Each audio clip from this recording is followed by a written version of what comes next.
Kita lanjutkan lagi. Kemudian ini ada jenis-jenis penggunaan ya. Jadi ketika kita bicara modal ada beberapa jenis penggunaan. Yang pertama adalah investasi.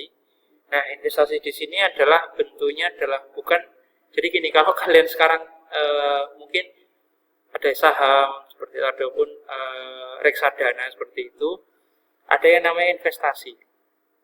Nah, investasi yang dimaksud di reksadana ataupun saham adalah sesuatu yang kita modalkan kepada suatu perusahaan. Nah, itu berapa? Kita kan berapa slot atau berapa besarnya ya, itu tergantung seperti itu, dan juga tergantung perusahaannya, dan itu digunakan untuk pembiayaan.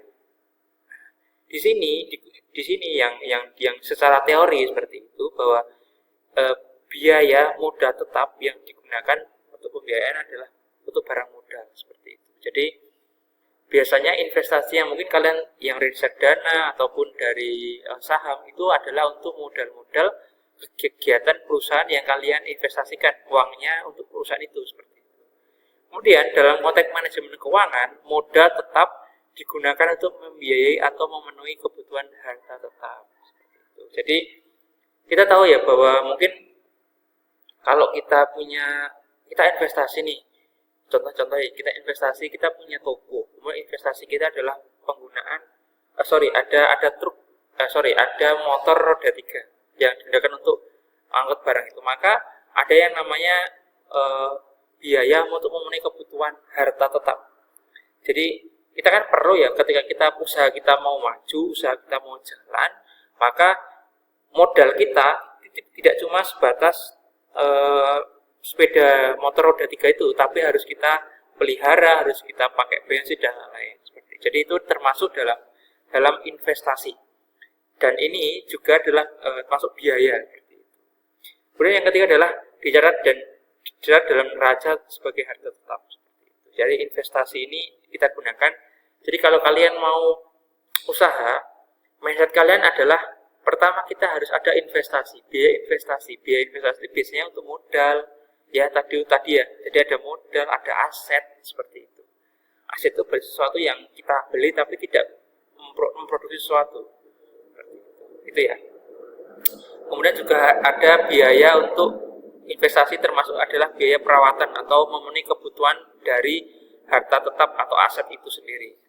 Itu yang pertama. Yang kedua adalah biaya modal kerja. Nah, kalau modal itu adalah barang, ya, modal kerja itu adalah merupakan jumlah seluruh aktiva lancar, modal kerja kotor seperti itu, atau selisih aktiva lancar dan utang lancar. Jadi kita tahu ya bahwa modal kerja itu bisa berupa kita pinjaman. Jadi kalau yang investasi itu mungkin kita sudah punya uang, kemudian kita gunakan untuk menggunakan, contoh beli barang ini untuk pembiayaan biaya ini biar jalan usahanya, itu adalah investasi. Kalau modal kerja itu sesuatu yang gimana caranya itu berputar, atau gimana cara kita mendapatkan modal. Nah, caranya adalah mungkin kita pinjam di bank atau yang lain. Nah, itu adalah yang namanya biaya modal kerja. Ingat ya, itu adalah biaya modal kerja. Jadi ada aktivitas utang di situ. Oke. Itu yang kedua. Kemudian ini adalah contoh ya. Ini saya mungkin memberikan contoh dari usaha telur asin seperti itu. Jadi di sini ada beberapa, kita lihat ya, di sini ada beberapa list dari penggunaan biaya investasi. Ingat ya, biaya investasi adalah biaya yang kita gunakan untuk pembiayaan permodalan ataupun kebutuhan yang untuk menjalankan bisnis seperti itu. Kalau di telur asin itu salah satunya di sini ada. Jadi contohnya perizinan, izin untuk mendirikan usaha, kemudian ada bangunan, ada tanah, ada kendaraan, ya seperti itu. Ada alat produksi dan pengemasan, itu kan modal ya. Jadi kalau kita nggak ada ini ya pasti kita nggak jalan usaha telur asin kita seperti itu, dan lain-lain. Nah, ini adalah contoh dari pelaporan komponen biaya pembiayaan untuk usaha telur asin. Dan ini kayaknya semua usaha pasti akan ada seperti ini. Cuma yang saya ambil untuk contoh adalah usaha telur asin. Di sini ada satuannya berapa, jumlah fisiknya berapa, harga per satuan berapa, seperti itu, jumlah biaya, Kemudian umur ekonomis ini adalah bisa berbentuk expirednya sampai kapan seperti itu ya. Kalau bahasa di yang lebih mudah itu kalaupun di barang itu adalah expirednya ataupun kadurasinya sampai kapan. Kemudian nilai penyusutan. Nah, di nilai penyusutan ini kita tahu ya bahwa contohnya kita gini. Kita beli motor cash dari dealer. Contohnya kita beli itu untuk usaha ya. Jadi orientasi usaha. Yang Grand Max pickup seperti itu baru 120 juta. Nah, ketika deal, jadi barang kita ambil dari dealer, kita bayar, maka ada biaya penyusutan. Dari awal deal itu sudah menyusut secara biaya. Jadi kalau mungkin kalian mau jual lagi, walaupun mungkin 1 hari baru 2 hari, pasti akan menyusut.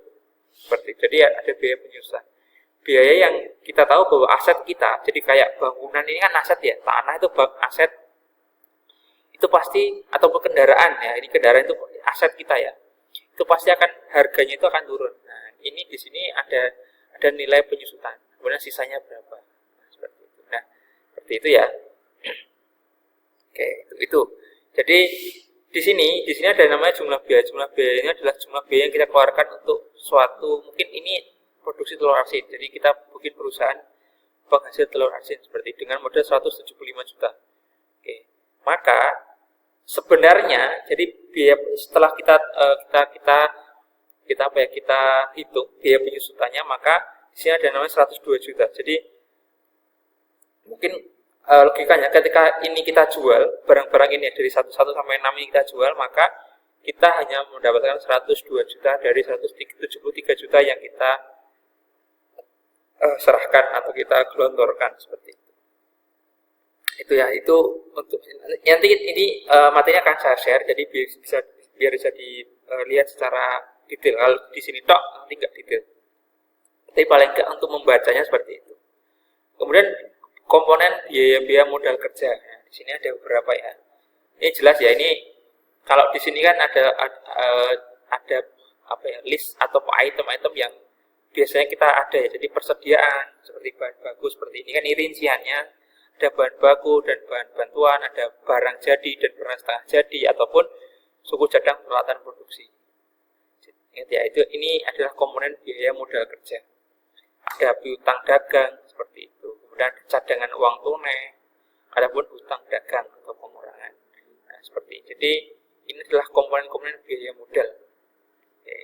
Nanti akan saya share. Jadi jangan takut ya, akan saya share di e-learning dan untuk PDF seperti itu. Nah, di sini mungkin saya dikit. Berdasarkan tadi jenis-jenisnya, jenis penggunaannya. Yang kedua adalah berdasarkan keterkaitan dengan produk yang dihasilkan. Ada namanya biaya tetap ya. Biaya tetap itu biaya yang pasti kita keluarkan setiap bulannya atau dengan jangka waktu tertentu. Contohnya adalah di sini ada listrik, telepon, air dan lain. Jadi yang jelas ya. Jadi biaya yang jelas-jelas kita akan keluarkan karena memang harus memelihara sesuatu. Contohnya kita kan produksi sesuatu dengan listrik, maka menggunakan listrik itu harus kita bayar setiap bulan atau yang lain seperti itu. Ataupun kita nyicil pembelian traktor atau pembelian sepeda motor roda 3, pasti ada jangka waktunya harus kita bayar kredit kita kepada bank seperti itu. Jadi ada namanya biaya tetap, biaya yang setiap bulan itu harus kita keluarkan untuk operasional. Kemudian variabel, biaya variabel adalah biaya yang besar kecilnya dilaras dengan perkembangan produksi atau penjualan setiap tahun. Contoh nih di sini ya, di upah tenaga kerja tetap dan BBM. Jadi kadang-kadang gini, contoh ini, ketika kita punya untung besar ataupun rugi besar, itu pasti akan ngaruh kepada pendapatan perusahaan.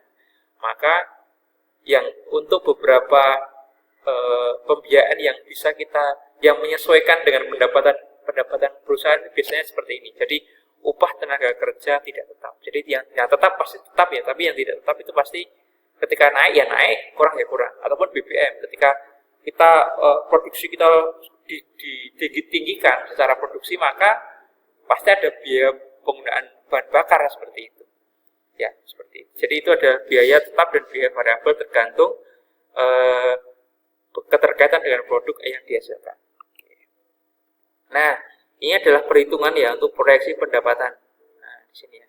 Jadi tadi itu kan contohnya ini sebagai hasil dari perhitungan proyeksi produksi dan harga jual diperoleh proyeksi penerimaan atau pendapatan selama jangka waktu tertentu. Nah, contohnya telur asin.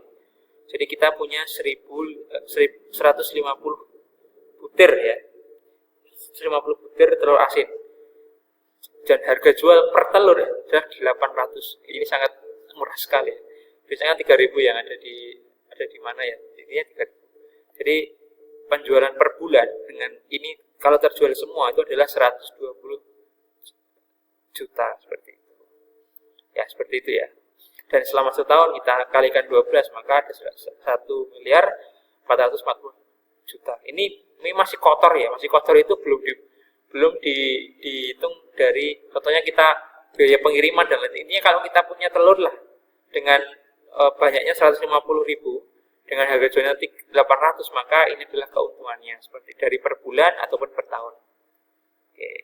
Jadi ketika ada seperti itu maka kita dapat memperoleh ataupun menulis dari catatan keuangan itu. Jadi tahun pertama berapa, tahun kedua berapa, seperti itu. Jadi ketika kita meningkatkan produksi, ini kapasitas produksinya. Jadi produksinya kita contohnya setiap tahun pertama 60, kemudian tahun kedua 80, pasti ada peningkatan.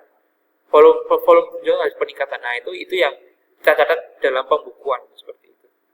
Nah, seperti itu ya. Itu. Oke, itu. Nah, di sini ada nama sumber dana. Nah, tadi kan kita sudah bahas ya, investasi itu digunakan untuk apa tuh? Kemudian penggunaannya seperti apa? Biaya apa yang biasanya kita harus keluarkan. Nah, di sini ada nama sumber dana. Atau dari mana atau kita dapat sumber itu? Nah, itu yang pertama adalah modal sendiri, jelas ya. Ini modal sendiri itu dia dari sendiri, kocek sendiri ataupun dari warisan itu nggak apa-apa. Yang penting adalah dari sendiri. Maksudnya tidak ada hubungannya dengan orang lain seperti itu. Nah, yang kedua adalah pinjaman dari pihak ketiga, biasanya dari bank ya. Nah, seperti ini. Jadi modal yang kita gunakan untuk melakukan suatu kegiatan usaha, maka ya kalau nggak modal sendirian, tetap ada yang dari bank. Dengan catatan, di sini ada catatan ya, yang paling bawah ini, cara perhitungan besarnya pinjaman yang pantas dijelaskan kemudian setelah pembahasan keadaan raca keuangan usaha. Jadi nanti ada perhitungan bahwa ketika kita gini, pengusaha yang sukses atau pengusaha yang sudah besar itu tidak mesti tidak utang, pasti akan utang, tetapi dihitung hutangnya itu berapa atau normalnya, jadi tidak melebihi dari neraca keuangan yang ada di perusahaannya seperti itu. Oke. Nah, di sini ya, di sini ada sumber dana yang ini lebih rinci ya. Bentar. Ada modal sendiri seperti itu. Kemudian ada modal kerjasama ataupun modal pinjaman.